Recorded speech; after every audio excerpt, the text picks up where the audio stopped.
Hello guys, and welcome to episode 20 of Culture Talks. We were just saying that it's a big milestone for us, and we are delighted to be joined today with the one and only Mrs. Dee Nixon.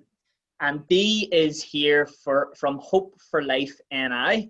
And Hope4Life, if you don't already know, is an amazing charity that work with children, focusing on a range of issues, a lot of mental health issues, and they're doing amazing things. And the whole point of today is to highlight a fantastic campaign and a fundraising campaign that they're doing at the moment. And we need your help. And Dee's going to explain a little bit more about what her role is and what the charity does, and how hopefully you can help out. And anyone who's watching, who's in our network, we hope that you can support us to support Hope4LifeNI and their Uberheroes campaign, and obviously the origin story, which Dee will explain a wee bit more about. Dee, I hope that does a bit of justice. Can you tell us a wee bit more about your role and your charity and what you're hoping to achieve? Firstly, thanks a million for bringing me on. I know we've already done this, like 2 hours worth of it last week, so try not to fall asleep on me, boys. But actually, my title is Chief Executive and Creative Program Director. Sounds, very grand. It's not really, but it is my baby. I have been passionate about the work that I do for this charity. It's a privilege to do what we do. To go in, and we've spoken to over 16,000 kids just over the last 2 academic years. That's not including what we've done before. So we're in probably around about 200 schools across Northern Ireland, and we go in for around about 2 hours every time, and we run workshops. And those workshops are based on a superhero comic that we called Uberheroes. Uber is a German word for outstanding. So actually we ask the kids, who are the outstanding heroes? And it's them, obviously, and we want to help them to be the best outstanding heroes that they can possibly be. So we go in, we talk about the heroes. So our heroes represent core strengths that really we want the kids to emulate in their own lives. Things like resilience. Unfortunately for a lot of kids nowadays, resilient thinking isn't the normal default. So we need to try and encourage our kids to become more resilient. Without hope, well, none of us have really any future, do we? So actually hope's really, really important. It's a word that's bandied about a lot for things that you want, but actually those great desires, those real passions, hope is really important. Hope for things to improve, hope for things to get better, especially when you're not well. And we look at truth, not only just being truthful with other people about how you feel, but actually being truthful with yourself, because unless you're honest with yourself, you'll not be able to share that with anyone else. And to look at intelligence, we're not talking about academic smarts, we're talking about those skills of being able to look at an issue and actually make an intelligent choice or an intelligent decision on how you're going to move forward from that. And many others that gives you some idea of the thinking behind our heroes. So they represent obviously all the good things that we want the kids to take on. And the villains, well, they represent all the bad things. And it works really well because my background is clinical practice. And actually if kids come in to see us with a physical issue that was a manifestation, if you like, of a psychological problem, we would have always got them or asked them to name that. So actually it plays in really, really well that those villainous things are things affecting them, but they don't define them. Mm-hmm. And we talk through with the kids, what does that actually mean? And we'll say, anybody know here anyone who's diabetes or asthma? Have you ever heard them describe themselves as a diabetic? I'm a diabetic, mm-hmm. I'm asthmatic. Well, you're not a walking diabetic, are you? So actually, you have a condition that affects you, but that shouldn't define you. You're much bigger than that condition. And it's the same when we're looking at mental health and well-being. So we go through it in very, very, I would say, logical terms with the kids. Yeah. We then get them to actually sort of nominate other people and nominate themselves or volunteer. And they come up and then they will read the comics to the rest of their class. Now the comics, that's just the vehicle that we use. And yes, they're all on our website, but the really important thing about the comics that the kids need to understand, and obviously we want to share with you today, is we've met every single one of the kids behind each of these comics. I personally have interviewed every one of them. I have recorded that interview, and from that we then have created the comics and shared that 4 pages at a time with the kids to get their buy-in and to make sure that we are actually honouring their story. So the kids understand that.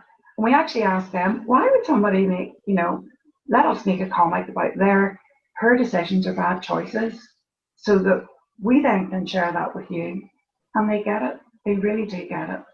It's so that they can learn from other people's mistakes, so they don't feel that they're the only person feeling this way or thinking this way, and actually so that it can be of a benefit to the person who told the story, because they then know that others are learning.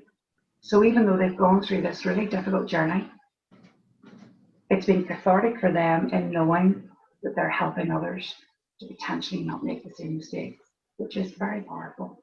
That is and then we break into really small groups, and those small groups are around about 10 to 12 pupils, and we sit sort of like in a circle, and we create from that those tools that we need the kids to understand, and that's identifying issues, because you can't fix a problem if you don't know what a problem is. So actually we use the big flip chart paper and we put issues center, we squiggly line around it, and then the kids identify from the first few pages of the comics what were those subtle issues and obvious issues that young person was facing.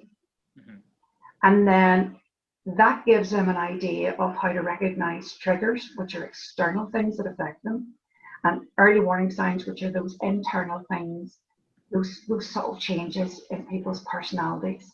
Because it's really important for the kids to understand how you think affects how you feel, and how you feel affects how you behave.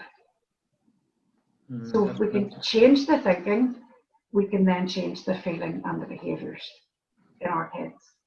And then we turn the page over, and this is really important because this is where they come up with solutions. So they come up with the strategies, or they come up with action plans as to how they, if it had been them, could have better coped with it, or had they been the lead character's friend, what advice and what help could they have done to support them. And therefore they're creating strategies to help them take care of their own mental health and well-being moving forward. And we look at really core subjects. We're looking at anxiety, grief, fear, suicide, self-harm, abuse, cyberbullying, and a myriad of other things. Isolation is a huge thing for teenagers. They tend to come in, chuck their bags down, and head up to their bedrooms. And for the majority of the evening, a lot of them just stay there. And that isolation actually has a real impact on positive mental health and well-being. And unfortunately, it doesn't have a positive impact. It is a very negative one. So for us to go in maybe 5 times in a school academic year to see these pupils on 5 or 6 different subject matters, we take a questionnaire of what they know on the subject prior to us going in, and then as we leave, we take another questionnaire to find out what the level of learning has been. So we have quantitative and qualitative information on the results and the impacts and the outcomes that we have. So it's been a privilege. It's been amazing. We have been able to work with kids not only in the schools, but via our Ask an Uberhero question on our website. We've helped hundreds of kids who maybe didn't feel comfortable disclosing in the school, but have been able to come on and do that with us outside the school as well. And we've been able to, through our partners, help them to get whatever assistance that they need to overcome these issues. Now we have a guarantee with these kids that we will answer within 24 hours. and our sort of level agreement at the moment is sitting around about 12 to 13 hours. So we're well within the agreement that we pitch. From that, we actually, in the questionnaire, we did part of the National Children's Health Questionnaire. And from that, we were able to start seeing real dips, especially in P7s, coming up to the transfer tests. And that would have been in November, again in February, and again about May. We took that data and we actually presented it to around about a dozen P7 teachers and asked them for their anecdotal feedback on how they felt the class dynamic was changing at those times, or were they, and was that just something that we picked up? And they said, no, absolutely not. P6, P7, Year 8 are huge areas of concern, and we don't feel that we maybe can support the kids as much as if we had maybe another platform to be able to do it. So we came away and we thought about it, and we had further meetings with the teachers, and we came up with My Origin Story as the title, the working title. But I think it's a really good working title, because when you think about superheroes, you know, they're a superhero for a special thing because that was part of their origin. And when you listen to their origin stories, it's things that have happened to them in their childhood or their adolescent years that have actually impacted them and affected them to such an extent that they have wanted to go out and fight for that particular cause as a superhero. So actually, we wanted the kids to create their own origin story. So they want to get their own 80-page book, hardback book, and they will be able to use that from P6 through to P7 and into Year 8. And we're doing, which we do for everything that we've done, we did the same thing with Uberheroes. We tested it out, we did focus groups, we did proof of concept, and then we did a pilot. And we're going to be doing the same process with My Origin Story as well. But we need money. We're not government funded. Now we have a great funder, an absolutely brilliant funder in the National Lottery Community Fund, and they have been superb, especially during COVID. They have said they will keep, you know, working with us and not to worry about the funding. We're still there behind you, which is great. And we have other funders that have really worked with us as well, which have been phenomenal. But we don't have government funding, and for something like a brand new project, there is an awful lot of investment early to set things up. So actually we then applied for Belfast City Council. They were doing a crowdfunder campaign, and if we reach 5,000 of our own money that we raise on crowdfunder, then Belfast City Council will actually match fund that for another 5, which gives us £10,000. Now we already have raised from other funders some money, and we still could be doing with some more. So obviously, if other people, if we go past the £5,000 and other people want to give, please don't stop, because you know we won't get it match funded any further by Belfast City Council, but we still could use it in making this a reality for our kids in Northern Ireland. And we do go across all of Northern Ireland. It's not a Belfast centric. We are in Derry one day, maybe Enniskillen the next, and you know Cookstown the day after. We do have obviously Belfast schools that we go into as well, and we go right across. So we're in, you know, Catholic Maintained, Protestant Statutory. We're also in Irish language schools, and we work as well with all of them. So for us, it's really important that we reach all kids in all of the different kinds of schools. We really would love your support in helping it. We currently, at the moment, it does say 2,080, but actually there's £1,000 of crowdfunder already in that. So we still have, you know, £3,900 that we need to get. And unfortunately, we don't have very much time left, because it's this day a week. That's Monday the 21st, that we have a deadline. That's when the target has to be met. People have been really generous, and I know it's very difficult at this time, because not everybody is securing the knowledge of leaving a job, and especially with furlough. There's a lot of uncertainty with next month's with furlough ending. But if anyone can help us, even if you own a business, we do adult training courses as well. And one of our rewards is to come in and actually train 16 of your staff, and that's at over 50% discount on what we would normally charge. So if you were to come on and do that, you're actually getting something back in return. But if there's anyone out there that can help us, we would really, really be very, very grateful.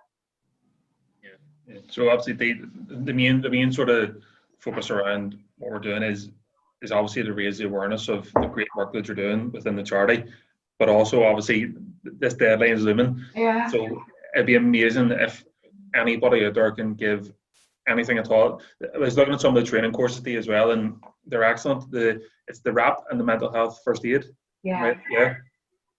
That's excellent value for them. I mean, we've worked in the business and we've had training courses done before, and they cost a fair bit of money. I think the value that you're offering there is outstanding.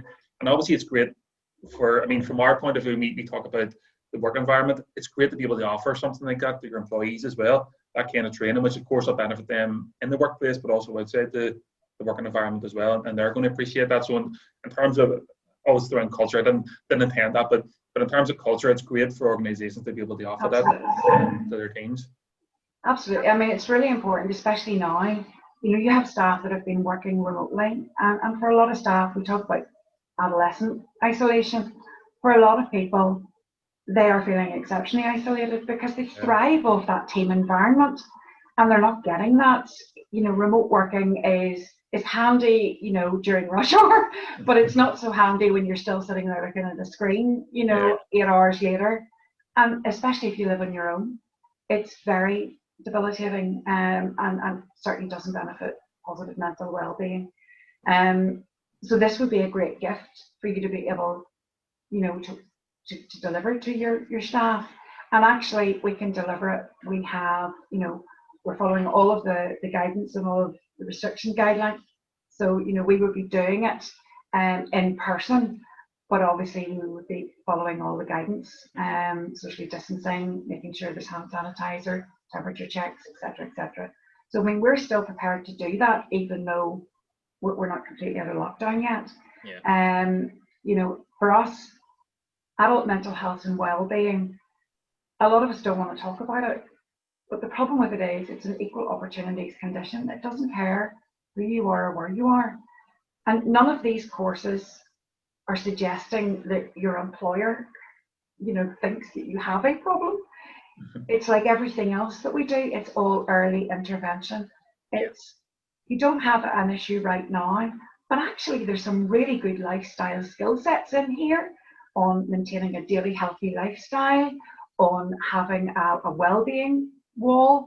We all need that to create things that we can do to help our mental health and well-being. Yeah. Because actually, 9 times out of 10, those things that we do uniquely for ourselves are usually the first things to fall away if there is some sort of difficulty within the family.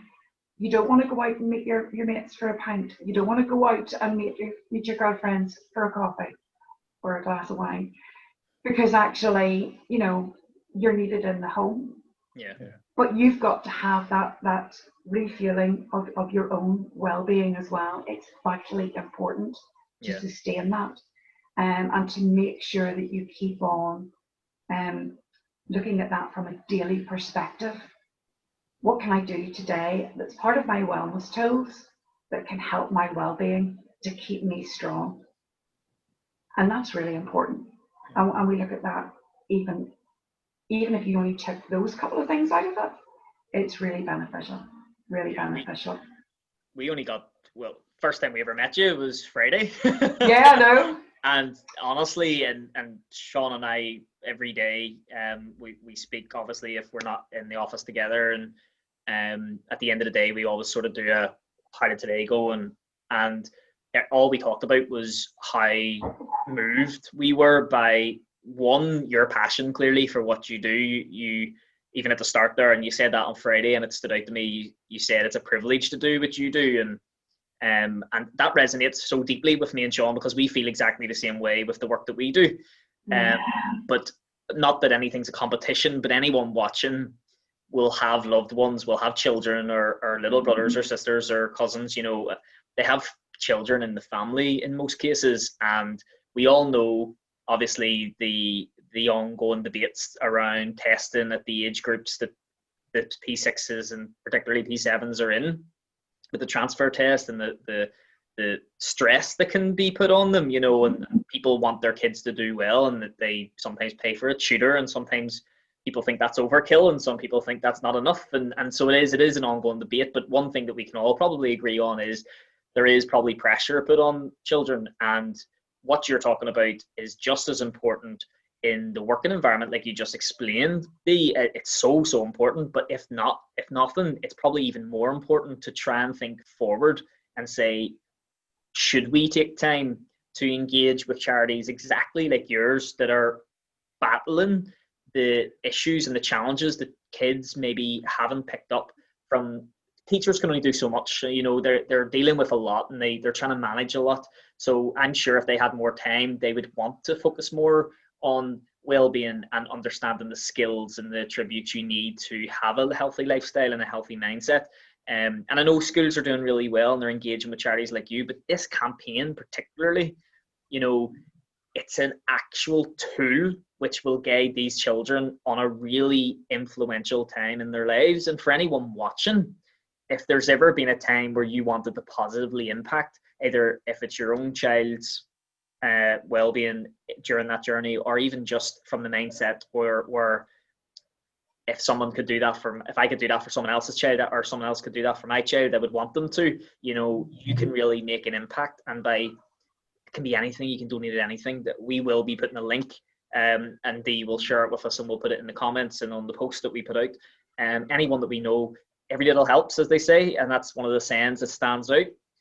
Yes, it's a big ask, but I'm pretty sure I've seen bigger things achieved in a week than raising just over £3,000. If everyone on our network were to come together, I guarantee you, and they were only put a few pounds together, you could genuinely make a difference in the lives of children who might be going through a really, really difficult time, especially with everything going on now. Never mind, all the statistics that Dee's talking about and anything that she mentions is most times pre-COVID.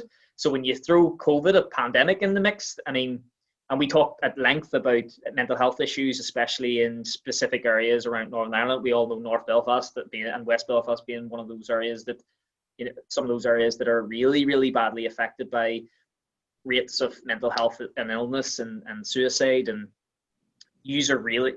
I genuinely am in awe of what you do, because what you are doing, you're actually doing something. And I know there's many charities doing similar things, but I've never come across a story like this. I've never come across something that I said, do you know what? I was talking about it. We went out for, actually the first time I think I've been out for dinner in ages, with my fiancée Laura's friend, and he's well into comics, and I was telling him about it, and he was like, I would have been all over that as a kid. He said, that I think that could have really helped me. So anyone watching, go on the website. We're going to put the details up. You'll be fascinated by the quality. We're not just talking children illustration, the childish illustrations here. We're talking about quality material that is based on stories for children that experts and professionals, graphic designers and artists have created, and it's a real product, and they're on the website. You can see what they're doing. But this specific My Origin Story, you can actively participate in making it a reality. And what we need you to do is just follow it, share this post, make sure that you're actually helping the children right now going through a really difficult time, work through this transition with a tool that can positively impact them. And at the stage they are in their life, and some of the skills that Dee and her team are helping them develop and work through with challenges that they're going through, will impact their lives for the rest of their lives. It's skills that they're genuine life skills that they're helping them create. One of the things, off in tangent, sorry. one of the things that really, really stood out to me, Dee, as well, when you were talking, is I have 3 kids. Now they're probably a bit younger than the kind of target. They're 4, 6, and 8. But one of the things that's very difficult about children is to communicate. It's hard to get them. Normally when you ask, how was your day in school? Good. done. It's hard to get information out of them until you really sort of change the wording and how you actually do things. And I just found it so interesting how you communicate with the kids, that there is no sort of pressure on them to open up. You're simply having a conversation with them about these characters, and through the characters you're able to distinguish so much about their story, and they sort of associate with them characters. And one of the things we were saying is, we all associate with people who are like ourselves, and very similar. The children do the same with the superheroes. And I think that was the most sort of fascinating part I've seen about that, and the detail that you're in actually creating these characters, and each one representing each sort of important, as you said, like hope and resilience, all these important characteristics. I think it's amazing you can automatically associate this and understand what's happening with the child without even having any sort of, I wouldn't say pressure, but any sort of deliberate sort of asking questions, going in depth into how they're thinking and feeling that time. And you can do it as a group exercise as well. So you're getting to speak to a lot of children at once without getting into having them open up their own sort of private story. So honestly, I thought it was excellent. All weekend I showed the kids it as well. And as I say, they are younger, but they were intrigued by the lockdown comic, which is the most recent one you've done. They thought it was excellent. So I have a task now of reading that for them this evening. So looking forward to that. I hope you're going to put on loads of really good voices, Tony, when you're doing it. I think, for us, that's one of the things that, especially if you're dealing with an all-boys school, as I said to you, I know it's a shocker, men aren't great at sharing their thoughts, feelings, or emotions, but neither are teenage boys. But we don't need to worry about that, because actually we never ask them a direct question about themselves. We have deliberately pitched it in such a way that it's all about the lead character in the comic. Mm-hmm. So comic one is about a girl called Jill. So, our questions would be, so why do you think Jill felt so vulnerable whenever she was faced with the cyberbullying? And you just pitch that out, and then you get all of these answers back. Mm. Now, they think they're answering back in line with Jill's feelings, thoughts, or emotions, but it's actually about their own experiences, their own learning. And for us, that's where we win every time. And on many occasions, we're able, from some of those answers, to pick up on some of the subtle cues, and have either a quick word with them or their teacher, just because we would consider them to be maybe at risk, and to find out a bit more information. Teachers are amazing, and I have the greatest amount of respect for the teachers that we work with. But you're right, they don't have enough hours in the day. Neither do they get the training. They're not trained clinicians. They're there to teach your child in primary school with a broad breadth of information on multiple subjects. And in secondary, they are there to teach your child on geography or math or whatever.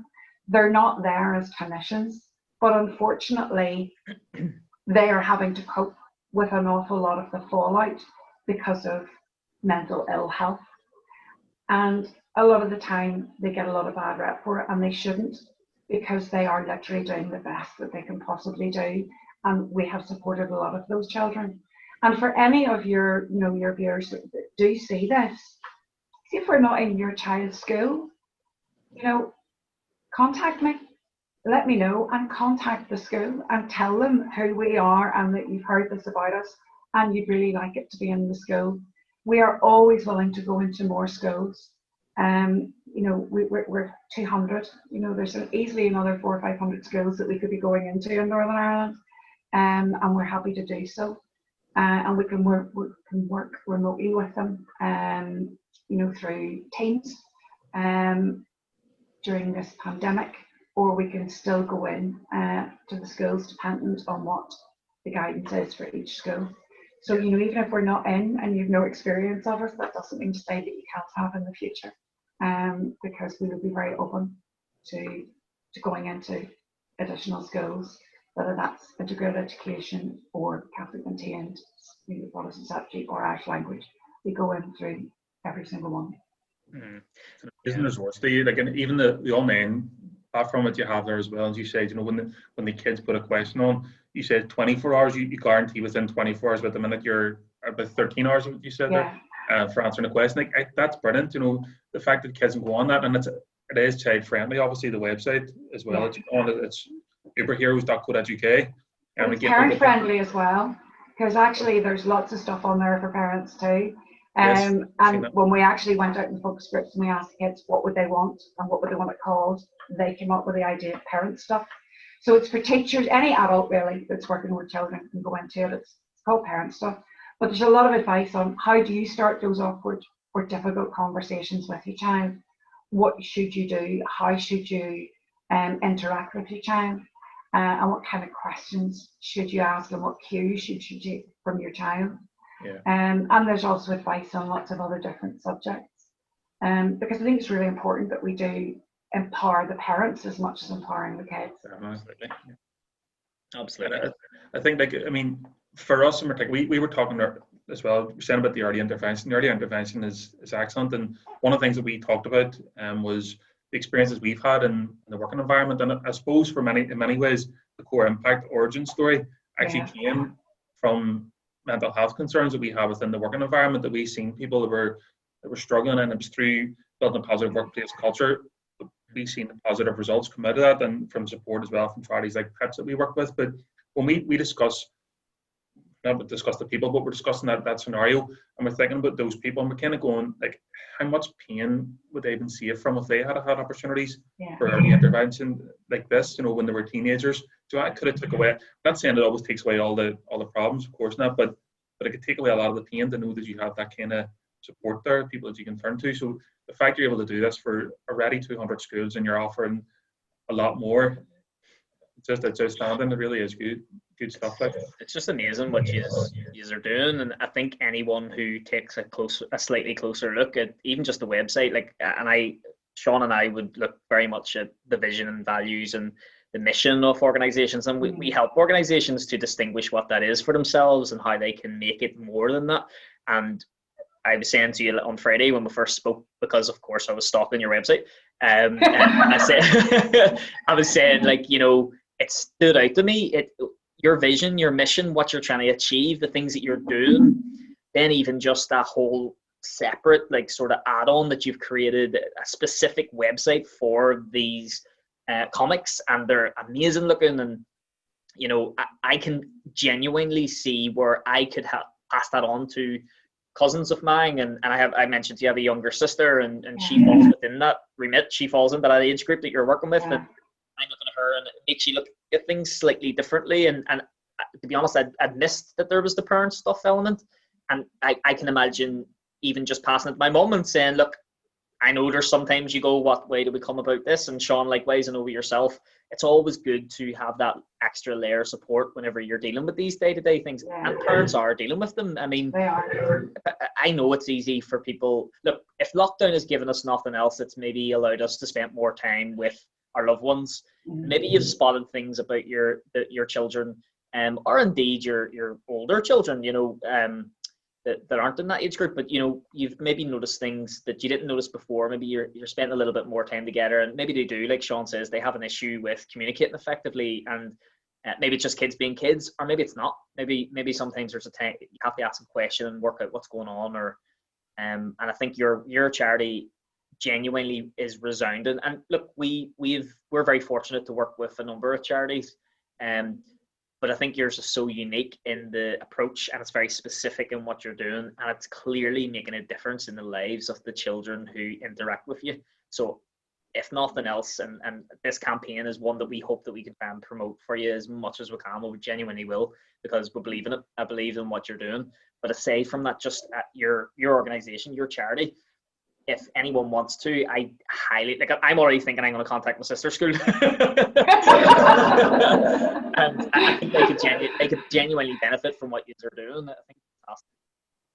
But it's important. One of the things you said there was about the current situation, obviously the coronavirus pandemic. But I think one of the other things that it has put a focus on as well is that stress the kids are under on the point of the transfer test. Yeah. As well, because obviously there was a lot of debate about it moving, and for a long time there it was still sitting in November, and it was kids only coming from P6 into P7 having to do this, and obviously it's been changed, but that pressure still exists, you know, and of course that debate was on. But I think it gave a lot of people who weren't thinking about it an opportunity to actually see how difficult that stage of life is. I mean, my oldest daughter is P5, and already the thought process is already kicking in. about this transfer test. I mean, my own opinion is, and everybody has own opinions, I can't stand it. I think it's ridiculous that kids that age are tested.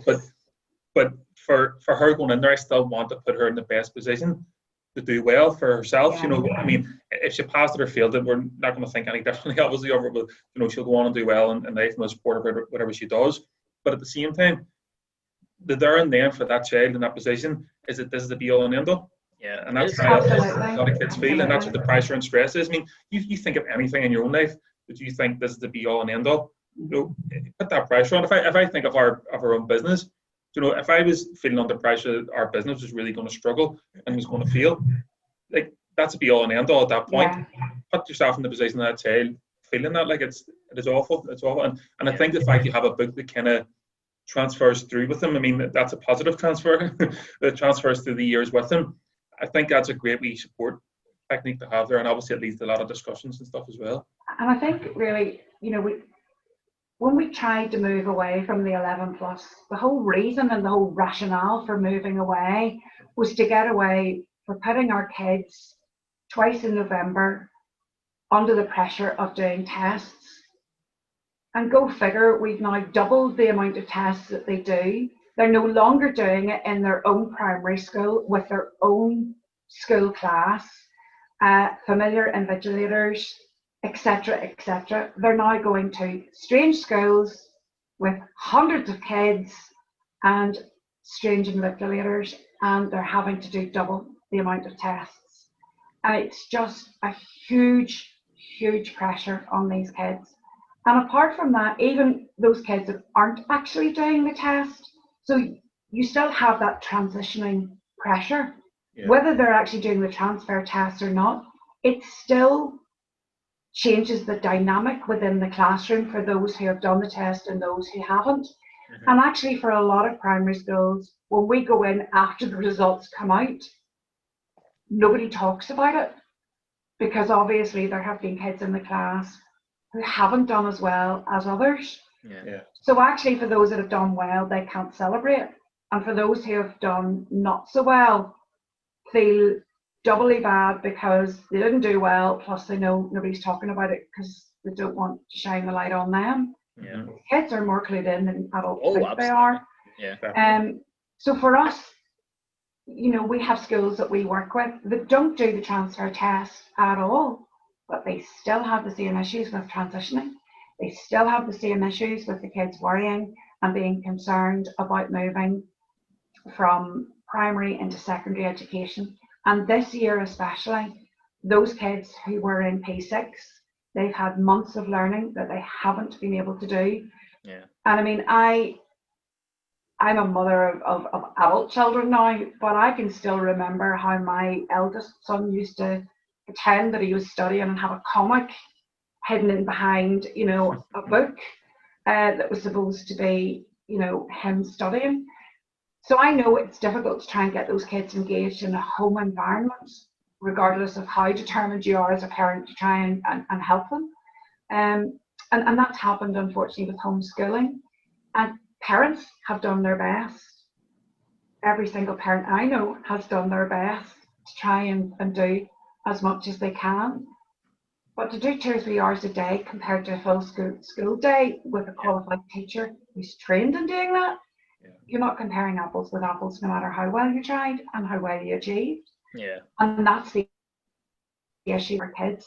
And actually that those teachers didn't even know, literally until a few days before it was announced, last week, the week before, that actually this is going to change to from November to January.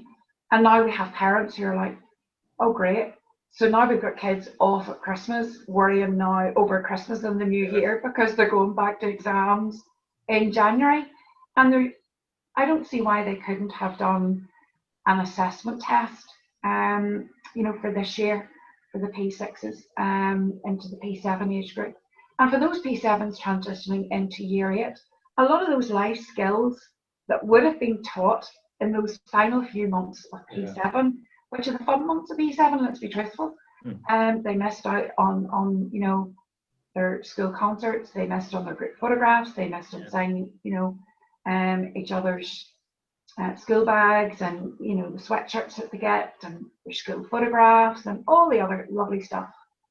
But they lost out a level of learning as well to prepare them for year 8.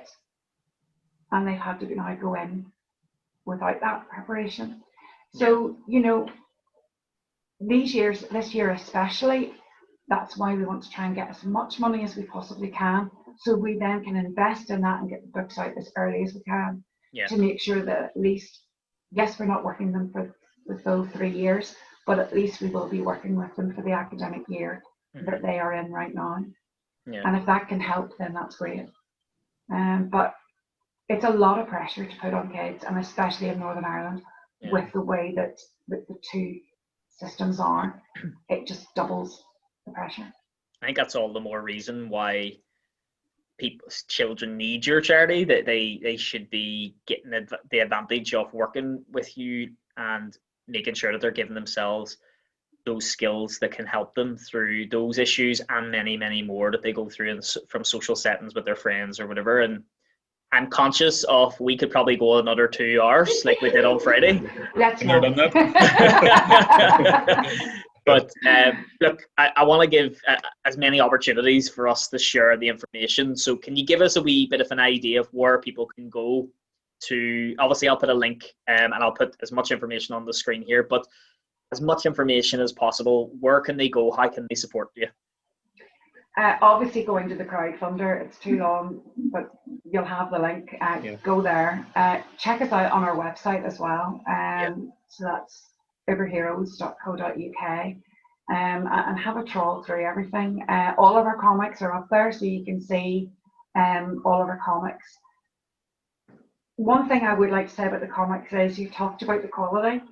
There's a reason for that quality, and that's for us to make those kids feel valued. If we put out something that was okay, they wouldn't have felt valued. They wouldn't have taken ownership of it either. It would have been a bit of an insult to the guys who actually spent a couple of hours with me sharing the story. But it also would mean that the kids who got the comic handed to them in schools wouldn't then want to share that with their mates. And it's really important that they do. So for us, you know, please go on. It is top quality artwork, and that they are produced exceptionally well. And the printed version, I mean, the online version's fab, but the printed version just pops. If anybody wants a copy of any of the comics, please feel free to email me at hello@hope4lifeni.org.uk or d@hope4lifeni.org.uk, or even contact us by phone. We'd be really, really happy to have a conversation with you. There's lots of things going on, but really for us right now, if you can financially support us in any shape or form, whatever your best gift could be, and pass it on to those that you know have a bit of cash, and get them to do it as well, because we do need to get £3,900 before this day week, and we do understand that everybody has their own commitments, but if there's any way that you've been moved by what we've said today, or touched in any way for your own children, you know, do contact us and do connect with us. We'd be more than happy to have a conversation with you regardless. Well put. Well, very, very well put. Before I let Sean close us off, like he always does, I just want to thank you very much for taking part in our 20th episode, which is a big thing for us. Yay! But I don't know how good my editing skills are. If I can put some balloons in there, I will. But you know, absolutely. Look, and we discussed this on Friday. We know that for us, as Core Impact and me and Sean, we know that we're going to build a relationship with you as a charity and you as a person, and we believe in what you're doing. And if we can help in any way after this as well, we will. And I genuinely encourage anybody who is passionate about this topic, which I imagine many people are, most people are, reach out, listen to what Dee has to say, learn about how you can help out or how you can support them in any way, or just spread the word, because once you have 5 minutes with this lady, you're going to know that she's the real deal and she's genuinely trying to change the lives of the kids and the people that she works with in organizations as well. So Dee, thank you so much. Sean, I'll let you finish this off. Just, sorry, JP was talking, just a line that you said, Dee, on Friday kind of stuck in my head. Focus on what's strong, not what's wrong. Yeah. I thought that was excellent, and that's well obviously what you're doing through the superheroes. So, Dee, thank you very much. Absolutely amazing to have you on. And please, anybody, if you can, check it. You definitely can. Check out the website. It's really impressive, honestly. There's so much to scroll through on it. Please check it out and please share it with your children. And obviously the parent resources as well are really important too. Dee, again, thank you very much. And as we always finish off, normally we're finishing this off in a working culture. We're talking about our tagline. But this time around, it applies just as well to the kids that we've talked about. And that's remember, engage, enable, and empower.